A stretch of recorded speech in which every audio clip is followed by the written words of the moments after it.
আমাৰ অসমীয়াই কাতি বিহু কঙালীও পাতিব জানে। মাছ খাম, মাংস খাম, ফূৰ্তি কৰিম, তুলসী তলত ধূপবন্তি দিম, পথাৰত ধূপবন্তি দিম। আমাৰ যেহেতু অসমীয়া বিহু তিনিটা, গতিকে তিনিটা বিহুত আমি আনন্দ কৰিমেই, লাগিলে কঙালীয়ে হওক। লাগিছেনে এবাৰ তেনেকুৱা? একদম লগা নাই। কেৱল এইফালে মাটিৰ চাকি কেইগছমান দেখিছে, এয়া মুনুৱে ঠিক কৰি ৰাখিছে। মোক কৈছে, মা আপুনি নামঘৰটো ঠিক ঠাক কৰি বন্তি এগছ জ্বলাই দিয়কচোন। সেয়েহে মই আহিছোঁ নামঘৰটো চাফ চিকুণ কৰি বন্তি জ্বলাবৰ কাৰণে। কৃষ্ণ প্ৰভু, সকলোৰে দিনবোৰ শুভ হওক, সকলোৰে ভাল হওক, অভাৱ অনাটনবোৰ নাইকিয়া হওক। প্ৰভু ভগৱন্তই সকলোকে কৃপা কৰক।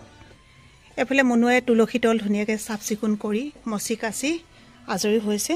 সন্ধিয়ালৈ ইয়াতে ধূপবন্তি জ্বলাম।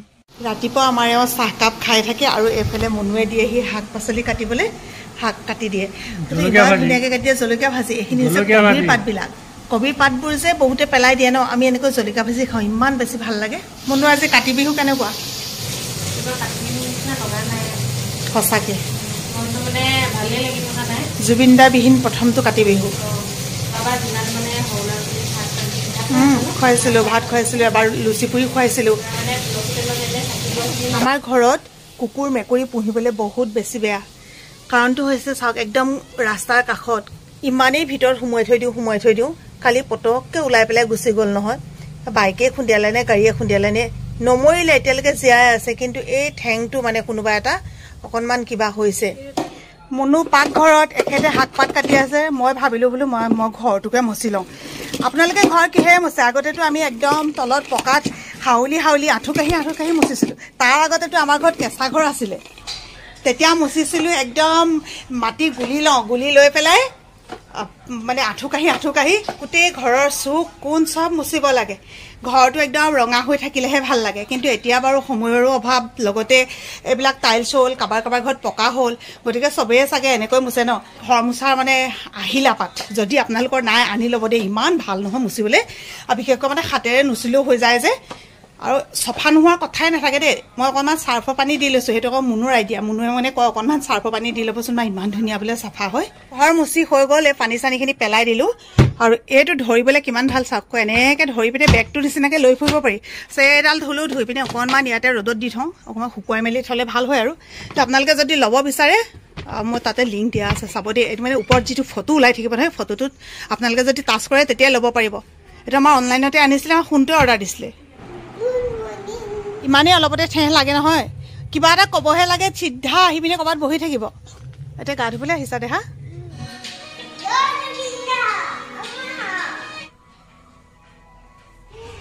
নমো দেহা কৃষ্ণ। এই মোবাইলটো বহুত দিন মই চলালোঁ। মই চলোৱাৰ পিছত আমাৰ এখেতে চলালে, মানে মই নতুন মোবাইল এটা লৈছিলোঁ। মই একচুৱেলি তেওঁৰ কাৰণে লৈছিলোঁ। তেওঁ ক'লে বোলে নালাগে মোক নতুন মোবাইলটো, এই মোবাইলটো তুমিয়ে। এই মোবাইলটো চাওকচোন বাৰু অৱস্থাটো কি কৈছে, গোটেই ফুলি গ'লগৈ। এইফালে ফুলিলে, এইফালে মানে এনেকুৱা অৱস্থা হৈ গৈছে। চাওক, এই শেষেই বুলি ক'ব পাৰি, আৰু খাই গৈছেগৈ। এইটো মানে আৰু কিমান দিন চলিব ধৰিব পৰা নাই। আৰু নতুন মোবাইল এটা ল'ম বুলি ক'লেও পইচা লাগে। এতিয়া পইচা পাতি যদি যোগাৰ নহয়, তেতিয়া লোনত ল'ব লাগিব। এনেকুৱা অৱস্থা হৈছে ৰাইজসকল, কি ক'ব আৰু। মুঠতে যেন তেন চলি থকাহে হৈছে। কণমানিজনী ওলাই গ'ল ৰ'ব দেই। মাকে ধুনীয়াকৈ এইটো চোলা পিন্ধালে। এইটো চোলাৰ লগত সৰু পেণ্ট এটা পিন্ধিলে কিমান ধুনীয়া দেখে। এতিয়া আকৌ নহ'ব, মানে বোলে মাৰ নিচিনাহে পিন্ধিব, কোনো কাৰণতে নহয়। ঠিক আছে বোলে তুমি মোৰ নিচিনাকৈ পিন্ধিবা, সেই জিন্সৰ পেণ্টটোৰ লগত। জিন্স নহয় একচুৱেলি, এইটো এবাৰ কটন টাইপ দেই। সেই পেণ্টটোৰ লগত বোলে তুমি এইটো পিন্ধিবা। এতিয়া আকৌ এইটো নিপিন্ধে নহয়। এতিয়া মানে এনেকুৱা হৈছে নহয়, ছোৱালীক এতিয়া একদম নিজৰ মতেহে পিন্ধাব লগা হৈছে। এইটো পিন্ধিবা নে? এইটো পিন্ধা। কোনটো পিন্ধিবা? নহ'ব, দেখিছে ছোৱালী ডাঙৰ হ'ল। মুঠতে এতিয়াৰ পৰা যেনেকৈ মন যায় তেনেকৈ পিন্ধিব। সঁচাকৈ দেই, ছোৱালী থকা মাকবিলাকে আগতে কয় আৰু মানে, একদম নোৱাৰিছোঁ আপাৰ ছোৱালী ডাঙৰ হ'ল, এনেকৈহে চুলি বান্ধিব, তেনেকৈহে ষ্টাইল কৰিব, তেনেকৈহে মানে ওলাব। সঁচাকৈ হয় দেই, এতিয়া জানি গৈছোঁ। চাওক কিখন কৰি আছে। মাকে ফুচলাই মেলি যেন তেন এযোৰ পিন্ধালেগৈ আৰু। কোনে আহিছা? কলিজা কোনে ক'লে তাইক? শিমলুগুৰিলৈ আহিছা? শুন মানে আমি শিমলুগুৰি পালোহি ন। কলিজা মানুহ ক'ত উঠিবা? আমি শিমলুগুৰি পালোহি আকৌ। আমাৰ নিচিনা সাধাৰণ মানুহবোৰে কিছুমান বস্তু চখত নলওঁ, সেই বস্তুবোৰ আমাৰ প্ৰয়োজনত লওঁ আৰু এই প্ৰয়োজনখিনি পূৰ কৰিবলৈও কেতিয়াবা কিন্তু বহুত বেছি চিন্তা কৰিব লগা হয়। এনেকুৱা নহয় যে আমাৰ হাতত ঢেৰ পইচা আছে কিন্তু আমি কিছুমান সিদ্ধান্ত হঠাৎ ল'বলগীয়া হৈ যায়। দেখিলে নহয় এখেতৰ মোবাইলটো যদি কেতিয়াবা ফুটি যায় তেতিয়া কি হ'ব? তো কিবা এটা দুৰ্ঘটনা হোৱাৰ আগত কামটো আচলতে কৰিব লাগে। কোনটো বস্তু ভাল হ'ব সেইটো এতিয়া ডিচাইড কৰা, গতিকে সেইটোত মই একেবাৰে নাই। এতিয়া এওঁলোকে ডিছকাছ কৰি আছে, বিশেষকৈ আমাক সোনটোৱে জানিব আৰু তেখেতে কি এডভাইচ কৰে সেইমতে হ'ব। আৰু তোমাকো লাগিব মোবাইল? কোনটো লাগিব দে? হা, ফটোত দেখি আছে।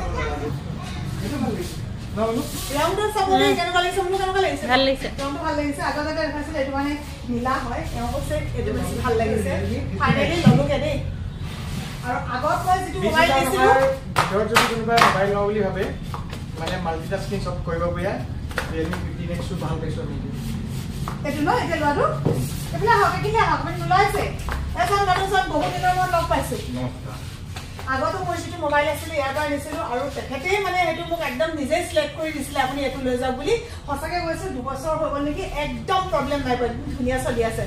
এইখিনি আহিব আপোনালোকে। এফালে সন্মুখত আছে ৰহমান প্ৰিণ্টিং প্ৰেছ আছে আৰু এইটো চাইডে আছে অপজিটত এখন দোকানখন। দেখিলে মানে আহিলে চেল কেফে হিমলুকে আহিলে এবাৰ সোমাই যাব, ডিছকাউণ্ট দিব। ডিছকাউণ্ট পাব, গিফ্ট পাব হা, আৰু সকলোৱে ধনতেৰেছ আৰু দীপাৱলী শুভেচ্ছা থাকিল। এটা কথা দেই, আপোনালোকলৈও শুভেচ্ছা থাকিল বাৰু। আহিছোঁ নহয় তাৰ পিছতহে মনত পৰিছে আজি যে ধনতেৰেছ। বহুত বেছি বহুত কিবা কিবি ধন টকা পইচা নাই কিন্তু এখন বহল আছে হৃদয় আছে ইয়াতে ধন আছে। আৰু এটা কথা, আমি যেতিয়া মোবাইল কিবা কিবি কৰোঁ তেতিয়া বহুতে ভাবি লয় এটা স্পনচৰ ভিডিঅ'। একদম নহয়, কিন্তু ভাল পালে আমি এনেকৈ কৈ যাম ভাল পাইছোঁ দোকানখনত মোবাইল পালে।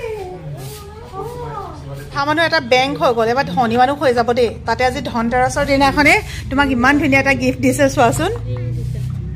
দেহা ৰবা দেই, বনাই লওক তাৰপিছত দেখুৱাম। কমপ্লিট হৈ গ'ল, এয়া হৈ গ'ল। থেংক ইউ কৈ দিয়া দেহা, থেংক ইউ কোৱা। থেংক ইউ কোৱা, থেংক ইউ। এইটো দিছে ভেকিউম সেট হয়, ইয়াত 2টা কাপ আৰু হা আপোনালোক দুজন বা আপোনালোক দুজন যা পাৰিব, 4জনকে মই দিব নোৱাৰিলোঁ। এইটো মিলাই ল'ব বুলি ন একদম চাহ গৰম থাকিব আপোনাৰ 12 ঘণ্টালৈকে, ঠিক আছে। এইটো বোলে মোক দিছে, চাওকচোন ইমান মৰম লাগিছে। আপোনালোকে সঁচাকে আহিব দেই, ইমান ধুনীয়া গিফ্ট দিয়ে। আগতে মোক আমি আগবাও পাইছো, এবাৰো পাইছো। বাতি দিছিলে, এইটো হেৰি কাছৰ বাতি আছিলে, চিচাৰ বাতি আছিলে, এতিয়াও ধুনীয়া হৈ আছে, ভগা নাই। গম পাই আপুনি আন্তৰিকতা দিছিলে যে আজি দিলে মনাই দিওঁ, ধুনীয়া লাগিছে। এইটো দেখাই দিছো ৰব দেই, এই আচক কি মৰম লাগিছে। এইটো তোমাক দিছে, শুন এইটো তুমি পইচা থবা আৰু তুমি পইচা গোটাই গোটাই এটা মোবাইল ল'বা দেই। ইয়াত আইতাই আৰু মায়ে থব তুমি ল'বাহে আকৌ। এতিয়া সেইটোহে হ'বগৈ আৰু ন। নাই এইটো অভ্যাস আছে, বহুত ভাল জানে। সৰুৰ পৰাই মানে সঞ্চয় দিছে।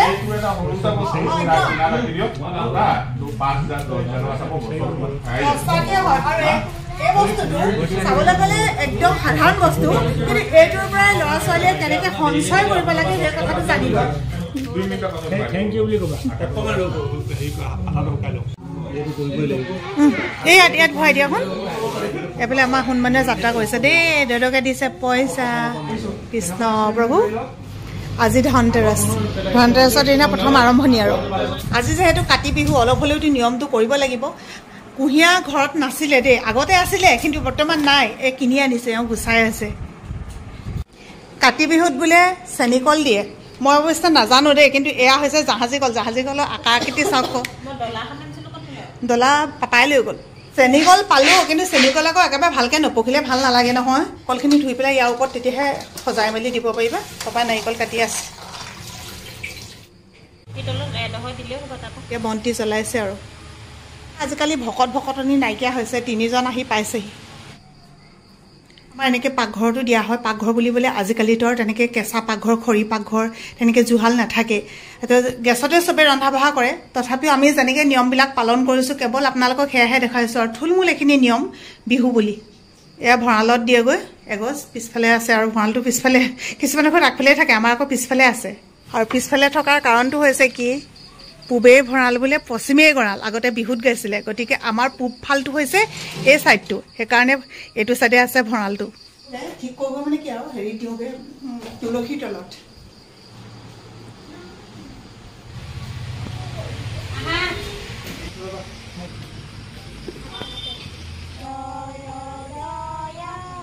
বনমৰা দৰৱ যদিও মাৰিছিলে তথাপিও কিন্তু বনবিলাক আকৌ উঠি আহিছে সেইকাৰণে জোক পোক কিবা ওলাব বুলি ভয় লাগিলে প্ৰসাদখিনি লৈ পেলাই ইহঁতক ভিতৰতে দিবলৈ আনিলোঁ মুনুৱে আকৌ কিবা এটা পাৰি দিওঁ বুলি কৈছিলে দেখিছেনে মোক তেনেকৈ বহা দেখি ইহঁতিও দি দিলে নহয় তলতে বহি বোলে একো নহয় ইয়াতে হ'ব আৰু লগতে এই যে প্ৰসাদ ভাগ কৰি থাকোঁতে সিহঁতক কৈছোঁ যে নেক্সট বছৰ যদি ভগৱানে কুশলে ৰাখে নিশ্চয়কৈ অলপমান কিবা এটা কৰি ভালকৈ পাতিম কিন্তু এইবাৰ একেবাৰে মন নগ'ল আৰু সিহঁতেও গম পাইছে বুজি পাইছে সৰু ল'ৰা ছোৱালী হ'লেও সকলোবোৰ আচলতে বুজি পোৱা হৈছে আগৰ কিবা আমি মানে পায়স হওক বা কেতিয়াবা ভাত হ'লেও এনেকৈ ৰান্ধি মেলি সিহঁতক খুৱাইছিলোঁ কিন্তু এইবাৰ কেৱল প্ৰসাদ দি পেলাই অকল নিয়মটোহে কৰিলোঁ মই ভাবোঁ অসমৰ প্ৰতি ঘৰতে চাগে বিহু এনেকুৱাই হৈছে আচলতে বিহু বুলি ক'লে আমাৰ যিটো উৎসাহ উদ্দীপনা থাকে সেইখিনি যেন একেবাৰে ম্লান পৰি গ'ল